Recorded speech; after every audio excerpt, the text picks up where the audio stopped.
নমস্কার বন্ধুরা, কষে কষা কিচেনের পক্ষ থেকে সকলকে জানাই স্বাগতম। আজকের রেসিপি কাতলা মাছের মাথা দিয়ে বাঁধাকপি।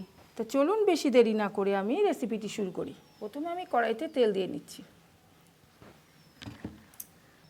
আপনারা আপনাদের পরিমাণ মতো দিয়ে দেবেন। দিয়ে দিচ্ছি দুটো তেজপাতা, দিচ্ছি 2-4টে জিরে। এবার বন্ধুরা আমি মাছের মাথাটাকে একটু ভেজে নিচ্ছি।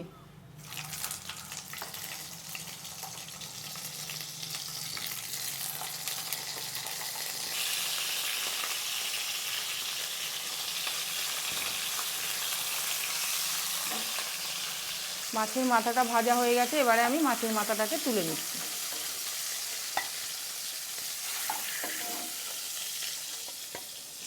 এবার আমি দিয়ে দিচ্ছি কেটে রাখা টমেটোটা।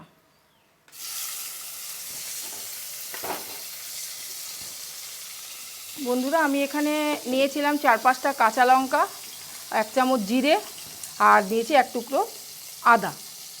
তো এটা আমি মিক্সিতে মিশ্রণ করে নিয়েছি। এবার এটাকে দিয়ে দিচ্ছি।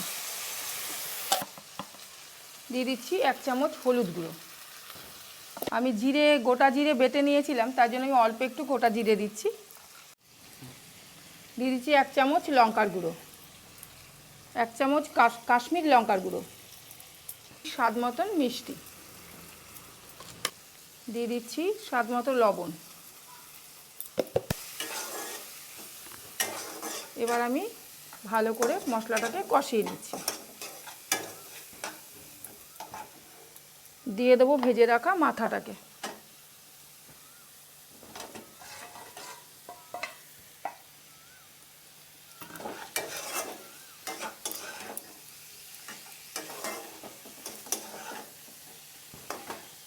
এবার বন্ধুরা আমি এই বাঁধাকপিটাকে প্রেসার কুকারে সেদ্ধ করে রেখেছিলাম, সেটাকে আমি দিয়ে দিচ্ছি।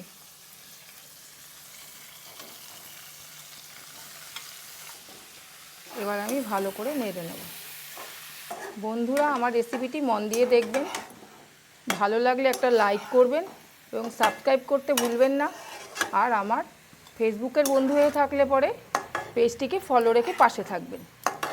বেটে রাখা এই যে বাটিটার থেকে একটুখানি জল দিলাম, ধুয়ে মিনিট ঢেকে দেব।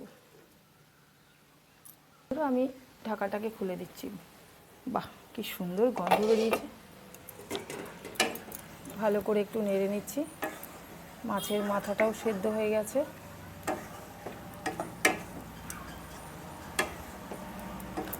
এইভাবে বন্ধুরা বাড়িতে করে খেয়ে দেখবেন, খুব ভালো লাগবে। এবার আমি দিয়ে দেবো হচ্ছে 1 চামচ ভেজে রাখা ধনে জিরে গুঁড়োটা দিয়ে দিচ্ছি। এই ধনে জিরের গুঁড়োটা দিলে কি হয়, সেন্টটা ভালো আসে, খেতেও স্বাদ হয়।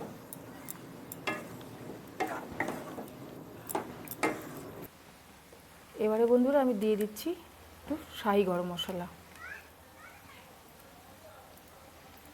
দিলে সেন্টটা আরও বেশি হয় আর ভালোও লাগে। আমার বাঁধাকপি রান্না রেডি। কি সুন্দর হয়েছে দেখুন, আঠা আঠা মতন। বাঁধাকপি রান্না করতে গেলে জল দেবেন না একদম, কারণ বাঁধাকপিতে এমনিতেই সেদ্ধ করলে পরে একটু জল জল ভাব হয়। এবার আমি পরিবেশন করে নিচ্ছি।